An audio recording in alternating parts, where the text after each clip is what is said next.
camera. Every video is gonna start like this, I promise.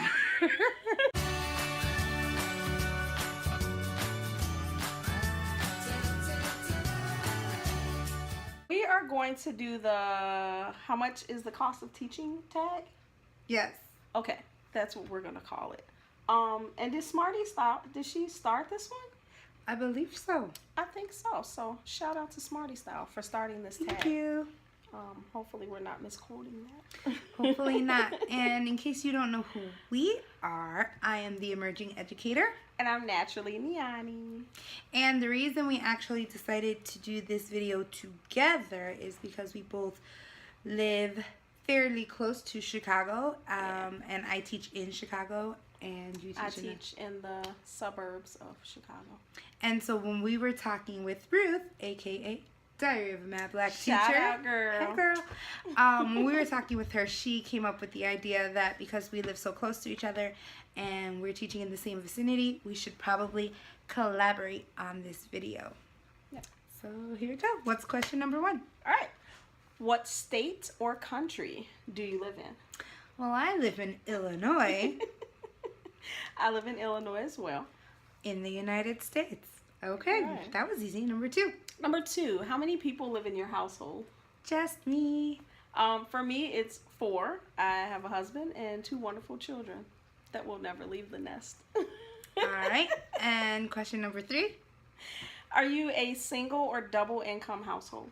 I'm single. I am double. Question number 4. Do you own or rent? I rent.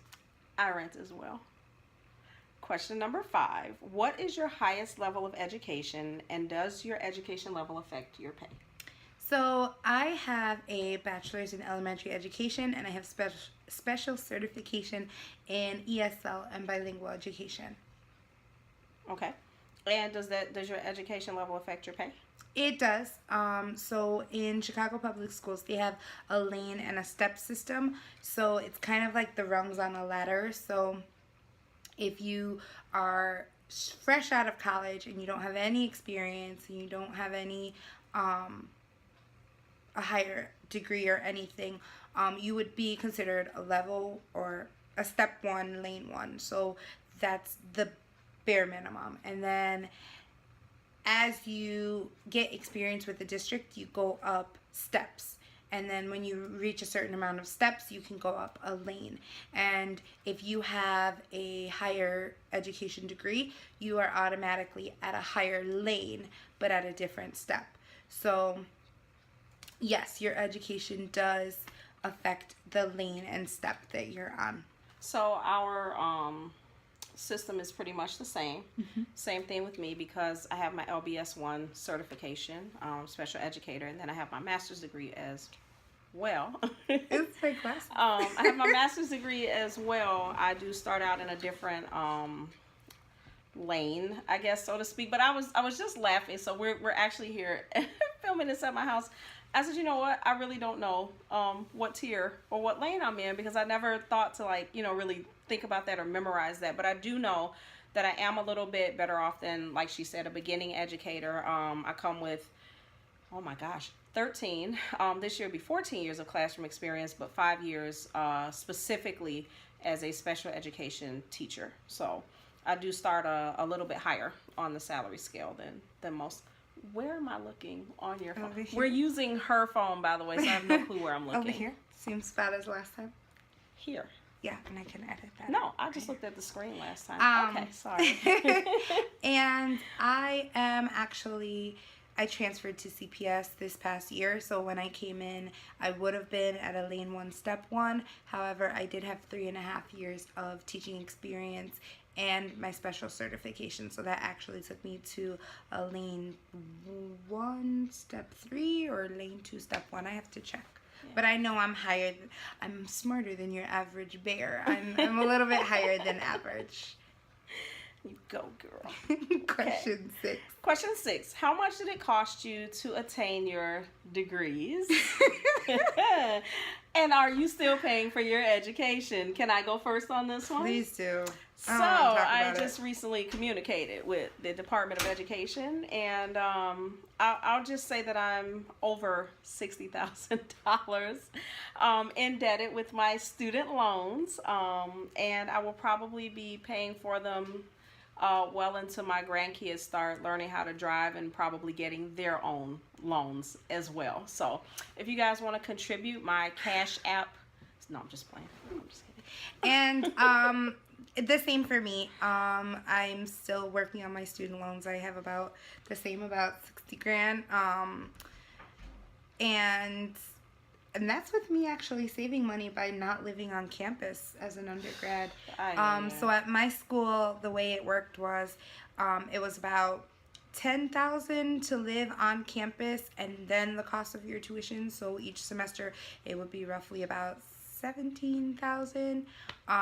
But I actually saved half of the residential cost because I was a transfer student, so I wasn't required to live on campus. So I automatically moved into an apartment, and I saved money that way instead of having to pay for a meal plan and laundry services and things like that.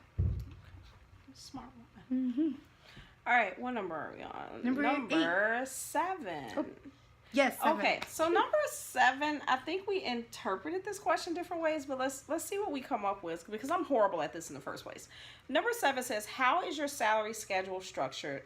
And then in parentheses, it's your starting point, your max out, annual increases, etc. I go back to the tier structure and the step structure. I just know that I'm a little bit higher than most because, 1, I'm an experienced teacher, and 2, I do have my LBS 1 certification, but it never dawned on me to really look at the starting point. I do know when you go onto Google, because I do get like Google notifications about different jobs and different opportunities. It has me in the range of 40, I think it's 42 to 47,000 or something like that. So I would assume that's for a beginning teacher in my position with my credentials. So I'm not quite sure about that. And then it says max out salary, and that's not something that we normally talk about within my school system. So I'm wondering if that's something that's more familiar to you guys that are in other states or in other types of school systems. And then annual increases, once again, we're going back to I call it the step and tier system. Let's call it that. Yeah. We go back to that. So any annual increases depends on your education. And they actually changed it before you could take classes and kind of get credit for those hours. But now they only move you up to a different step or a different level if you're actually obtaining a degree. In something. So of course they've made it a little more difficult for us. So you just can't take a couple of classes and say pay me more money. You actually have to pursue the entire degree in order to do that. So that part I do know. And for me it's about the same. With going into an inner city school, they pay a little bit more because the cost of living in Chicago is a little bit higher. So if I was a lane 1, step 1, starting salary is about $51,000. And like I said, I'm smarter than your average bear, so I'm a little bit higher than that. I'm not sure if there is a max out salary. I've never heard of that either. But I know that salary increases usually happen, like you said, with higher education, but also based on your evaluation. That depends on, your performance. And how you're doing, whether or not they make you tenure based on your observations and your evaluations.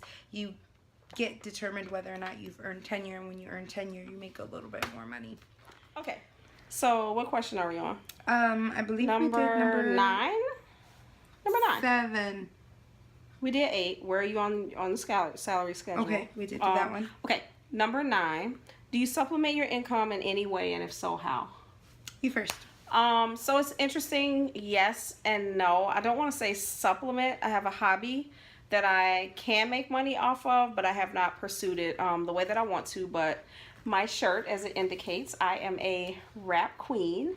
And I do design and create my own hair wraps under Naturally Niani Hair Wraps. So in another video, I'll talk about what that means and why I named my company after my daughter, Naturally Niani. But yes, but I wouldn't say supplement. It's just really fun money. It kind of trickles in. It's not something that I pursue full time. But no, I don't have full time. Well, I teach full time, but it's not something that I pursue to bring in extra income into the household. If I make money, fine. If not, it's a labor of love. So I would say, long story short, is no. I don't have a second job. Well, when I was in college, I would spend the school year working on my education, and then the summers gathering resources, hunting and gathering, while working one or more summer jobs. Now that I'm a teacher, I spend the school year teaching, and then I spend the summer hunting and gathering for resources while I work a summer job. So I work summer school. Last summer I worked at a STEM camp where we focused on science and hands-on learning. And so yes, I do supplement my income. No, nothing during the summer. Okay, number 10. How much money does your district give you for supplies at the beginning of the year? Do they provide basic supplies throughout the school year? So for me as a special educator, I do believe we received about $200 a piece to do with that what we wanted to, and look into some resources. I specifically did not need much of anything. We were very blessed at the particular school that I was at, where we did not need any manipulatives or anything like that. So I didn't spend any of the $200. I actually was willing to give it to a teammate or someone who actually needed it. And they did provide basic supplies, paper clips, pencils, pens, things like that. But anything beyond that, you were responsible for on your own. So I do think in terms of having supplies, compared to some of the things that I hear from people at other schools, I've actually been pretty fortunate. And for me, for the schools that I've worked at, this particular school had fewer resources than the others, but still more resources than most. And I think with me, it's been a little bit more hard knock.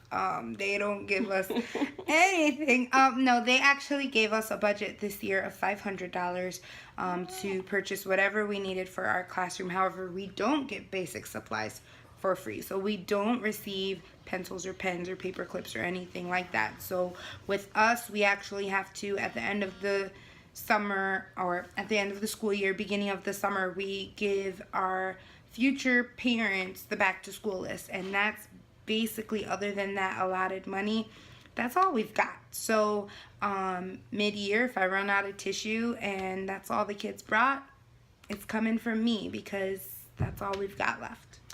I think we all run out of tissue in the middle of the year, and I think we all spend half our paycheck on tissue for the rest of the year. So, well, funny story. This year I had 30 kids, and only 12 of them brought tissue. So we ran out before December. So we've, like, the other teachers in my school were like, no, we don't have any more. You've taken all our tissue. So wow. Now, my teammates were pretty awesome. There are some of them that, like, stockpile it or have it from year to year. Like, they're veteran teachers, so they have tons of resources for you to use, and they're not, they're cool about sharing it. Yeah. But once we run out of whatever it is that the students brought and whatever it is we have with our allotted money, it ends up coming from us.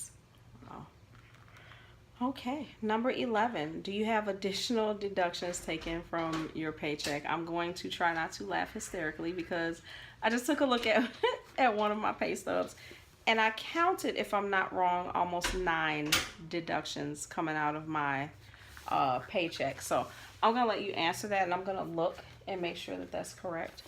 So I have my health insurance coverage coming out. I also have my union dues coming out, state and federal taxes, and I think that's it. Okay. The standard ones. So insurance and union dues. I'm sorry. Yours is probably like mine. I have, of course, federal tax, state tax, TRS deduction, Medicare, TRS insurance, and then, of course, my insurance is two-part. It's the family insurance, which I don't even want to talk about how much that was, and then dental, and then of course association dues, association dues for the union.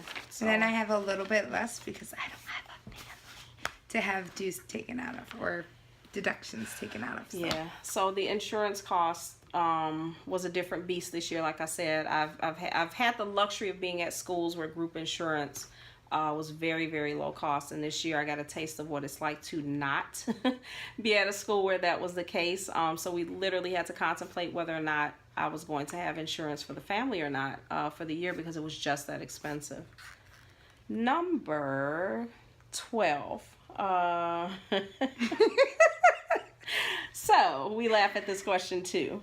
Do you feel like your current salary is enough for you to make ends meet? Do you want me to go first? You go first. Okay.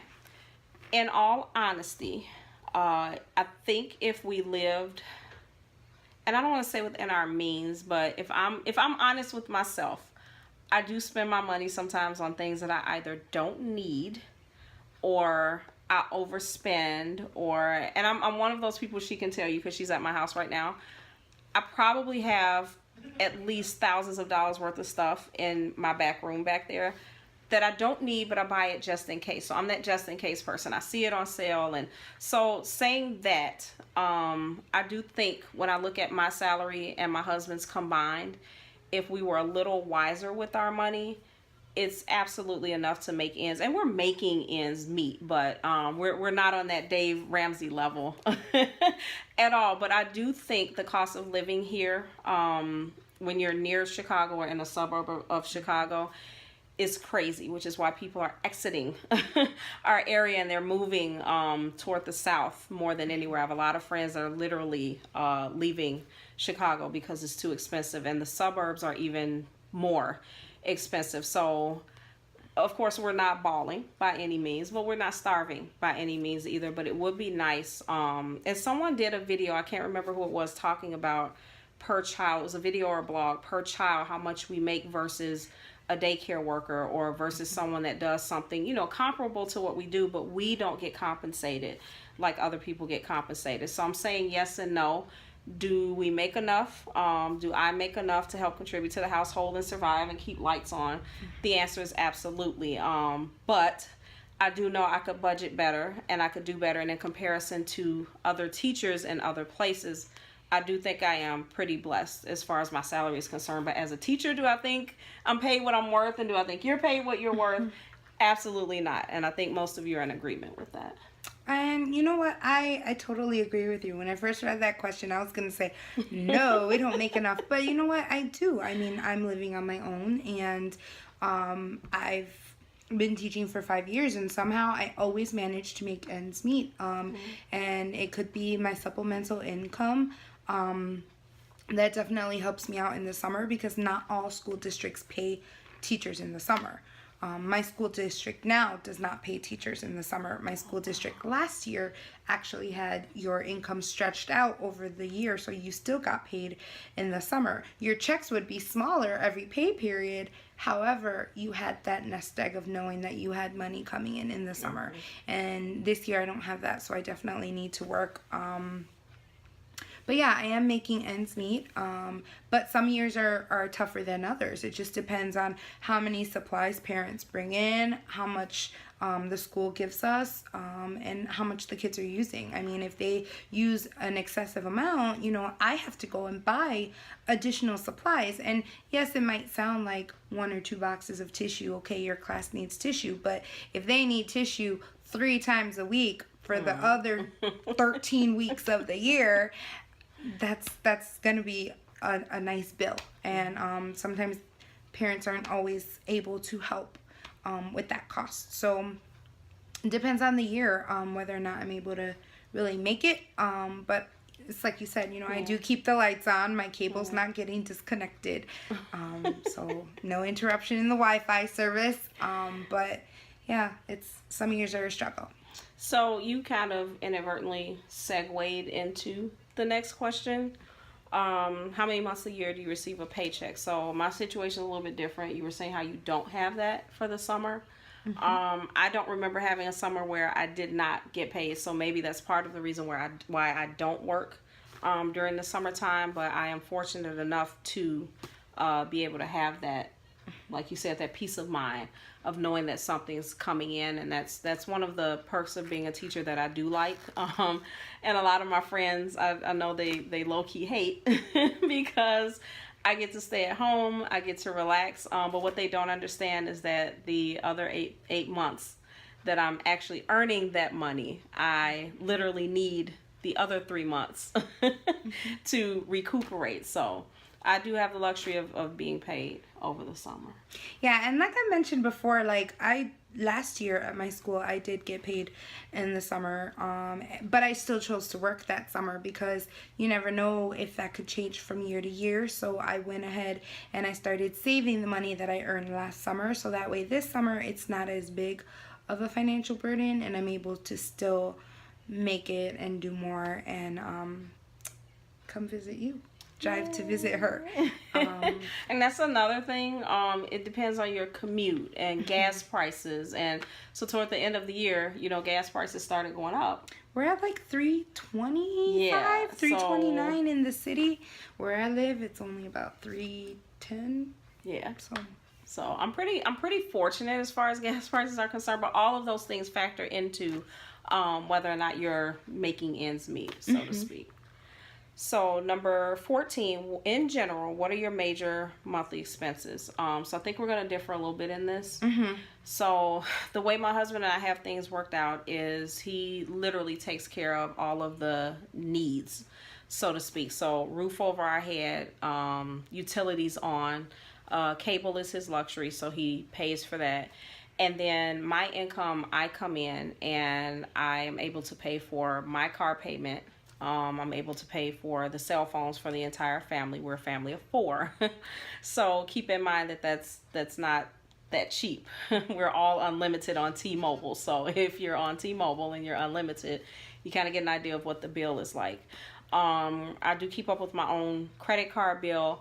And then what I try to do with my income is make sure that if the kids need anything that I'm providing that. So a great example is this summer.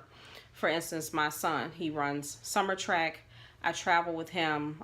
So getting paid over the summer allows me to travel with him, put gas in the car, purchase hotel rooms, things like that. So I try to make sure that those things, as much as possible, don't fall on my husband, and that I'm able to, with my income, be able to do those things, or even little things if we want to go out to eat, things like that. So don't get me wrong, when he wants to treat, I definitely take advantage of it, but for the most part, that's how we have things worked out, is that I try to make sure when they encounter, and I'm pointing towards my kids' rooms as if you guys are here, but whenever my kids need something, I try to make sure that that's what I'm here for, and that school fees, things like that. So. And like you said, it's going to be a little bit different for me because I don't have another person contributing to my household income, and I also don't have outside expenses other than myself. So I do pay my own rent. I pay my electricity. I found an apartment that does not need heat paid, so I don't pay gas. Nice. I do pay my car note, my car insurance, my cell phone, my cable and Wi-Fi, my gym membership, which is a luxury, but if you've been watching my videos, you would know that I'm trying to make my health a priority. So that's a $20 that I'm willing to spend on myself every month. She's being humble. She is being a rock star about her health and fitness right now. Thank you. Just had to add that. And other than that, I think that's about it. Okay. Okay. Oh, and student loans. Oh, and groceries. Oh, and food. We yeah. need to eat, right? Number 15, are there any financial goals that you are still working towards? For me, absolutely. I am a spender. I am not a tracker. I like what I like, and I want it when I want it. My husband's pretty good about putting up with my spontaneity in the store, where I'm not necessarily thinking before I purchase. But my daughter is really good about keeping me on track and, just reminding me. We do what we call our Target runs, where we're picking up our detergent and things like that. And she'll remind me, do you really need that? So I'm getting a lot better. Like I said earlier, I'm not at the stage where I am in any type of formal program or anything like that, but I have been doing a lot of research on not living check to check or not anticipating your paycheck coming in, being comfortable enough where your paychecks are coming in, you know what's coming in, what's going out, and just not being bound to every 2 weeks there's this anxiety because you're waiting on the next paycheck or you're running negative or things like that. So I've come a long way, but I still have a long way to go. So I think overall my financial goal would be to be comfortable and to have an emergency fund. There's a young lady I follow on YouTube. I can't think of her name. If I do, I'll shout it out in the next video. But she is very good about teaching you how to set up an emergency fund and giving you the reasons for that and how to build it up slowly. So that's the next thing that I'm working on, is having an emergency fund. And I do have financial goals as well. Mine are a lot different than yours. Besides the obvious of like paying student loans and making sure that ends meet and saving money, I actually have a lot of medical bills, because not a lot of people know this about me, but in 2013 when I was in college and I was student teaching, I actually had 3 surgeries on my spinal cord. Wow. And so that racked up a lot of medical bills. And so right now I'm in the process of calling and trying to get that taken care of now that I am a little bit more financially able to pay on it instead of being a broke college student. I'm working on getting that taken care of, because that severely restricts my ability to do a lot of things, like get a credit card and establish good financial history and things like that. So, yeah, and other than that, just trying to save money. I'm not really a shopaholic, or I'm not a spender. Although if there is something that I want, I know that I don't plan for unexpected purchases. So if I do purchase something, it is because I've saved for it and I've been wanting it for a long time. So for example, the easel that's in my classroom, I purchased that, but I saved for 2 years to little bits here and there to get that. Or I just got a MacBook. That's an investment. That's a little different. But I just got a MacBook, but it wasn't just a spontaneity purchase. It was something that I've been wanting since I was in college. I've been wanting a MacBook, and I've been watching them come out and come out and come out, and I've been saving and saving and saving, and I finally was in a place where I just dove head in and said, you know what, I've been saving and I've been wanting one for several years, so I'm going to go ahead and invest in myself and get one. It's definitely a good investment. Okay, I was thinking about medical debt too. We have some. The reason why is a really long story. That's a story for another video, but yeah, I can relate to that too. And I think we're so overwhelmed with the medical debt that we haven't even devised a plan to pay it back. So yeah. And sometimes it's hard, because especially when you are a teacher and you're living check to check and buying supplies for your classroom, are you going to get the things that your students need to learn, or are you going to pay a bill that's a couple years old? You have to make priorities. Okay, so it looks like the last question is, what is the biggest piece of financial advice you would offer someone considering teaching? This was the only question that I got stuck on, because I think there's so much financial advice and mistakes that I've made that if I were to encounter a new teacher, I would honestly say see a financial planner, someone who knows what they're doing. Talk to some seasoned teachers, talk to some teachers who are now retired. How did they get through it? What did they do? How did they budget? Something else that I was not smart enough to do early on, but I appreciate it now, is finding a family member who's really good at budgeting and saving. And for me, that person would be my mom. Actually, my mom and my mother-in-law are fantabulous with their budgeting and their understanding of money and how it works and how to save and things like that. So now that I'm older, I'm kind of tuning into them and asking questions and kind of tapping into them as resources. So I guess my short answer would be find people that are going to help you figure this out. financially. Find people that are going to explain to you, you know, how they made it through, or mistakes that they have made. That's always a good question. You know, what are the 3 biggest financial mistakes you've made as a teacher, and maybe learning from them. But yeah, when I saw this question, it was just kind of difficult because I'm thinking all of the things. And, all and of you it. made really good points, and I agree with all of them, like getting some help. But I also want to throw in some advice for new teachers, existing teachers, really just anybody. Take advantage of a couple things. One, take advantage of free resources.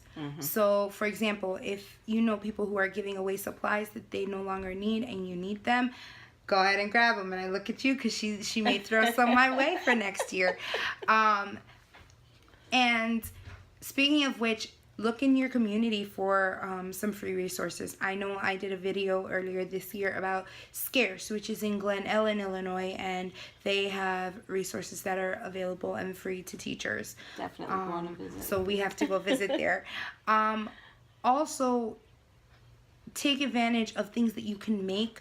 I know it seems like, oh, I want my room to look perfect and I want my room to have this specific theme, but if it's gonna hit you financially, it could wait a year or two. So if you can make it and save a little bit more money, do that instead of hitting your budget hard and then the rest of the year you're struggling for tissue. While you're mentioning that, I'm thinking of things like Donors Choose, GoFundMe. That was my next tip. Yeah. Use resources like that to ask for things that you might need in your classroom, and wait for the sales. Yeah. Like, I know the back to school sales are coming up soon, and Target always has that dollar spot when school is coming that you say, oh, it's the dollar spot. It's going to be like $1 or $2, and then like $175 later, you walk out of Target from the dollar spot. But in the long run, it's a lot less than you would have paid if you bought it at full retail price. And question, I'm going to add a question to this. I'm a middle school educator, and then she's an elementary school educator. I'm going to ask this question to you guys, but also to you. Do you think that as an elementary school educator, you spend more than a middle school educator? As a middle school educator, do you think I spend more than maybe a high school educator? And I'm thinking more of decorating your room, the little gifts that we buy. It seems like the older the students get, so I'm a middle school educator, there's not a lot of bells and whistles to my room like there would be like kindergarten rooms.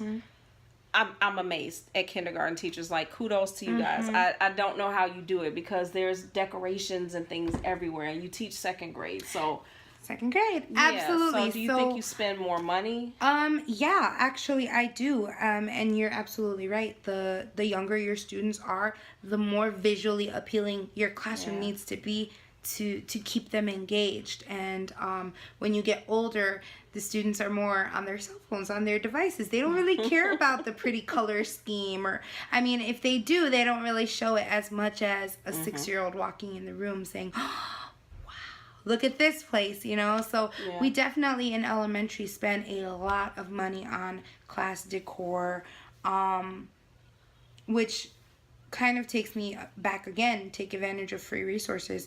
Teachers pay teachers. There's tons of decorations that are free, or if they're not free, they're extremely affordable. I'm not going to say cheap because they're nice things, but affordable, that you can use in your classroom instead of having to purchase it full price. And along those lines, I teach bilingual / ESL as well. So bilingual resources are a lot more expensive than English resources. And if I went on Teachers Pay Teachers to buy a resource in Spanish, it would cost, whereas the English counterpart resource would be free.